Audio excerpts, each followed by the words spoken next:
Le printemps des rillettes revient à partir du 16 mars. La précédente édition avait attiré 70 000 visiteurs, un succès que les organisateurs comptent bien renouveler cette année. Et là, il faut venir parce que ça va être festif, rigolo, il va y avoir la fête à tous les étages.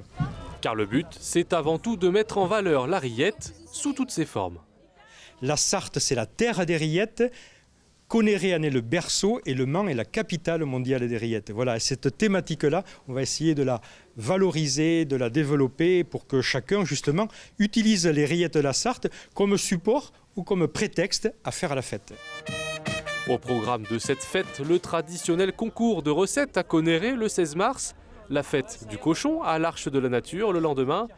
Mais cette année, pas de marmite géante ni de record du monde de sandwich aux rillettes sur la place des Jacobins. La nouveauté, c'est le trompe-goule, un plat sartois vieux de plus de 200 ans. Dans le temps, voilà, les gens n'étaient pas forcément très riches, donc ils utilisaient la graisse de rillette qui était mise sur les bocaux pour faire revenir des oignons.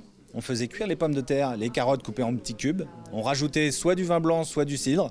Et puis après, à la fin, on rajoutait les morceaux de rillettes, ce qui faisait que ça apparentait à de la viande. Et bien évidemment, il aura le droit à sa Coupe du Monde le dimanche 24 mars. À 9h30, ça commence. À 11h30, ça se termine. Donc ils ont 2 heures pour cuisiner. Et du coup, après, on aura les résultats à midi en direct. Un direct à suivre sur LMTV Sarthe, votre chaîne locale et partenaire, et proposera tout au long de l'événement des émissions et des reportages. Oui, être sartois, c'est aussi être un peu chauvin en ce qui concerne les rillettes.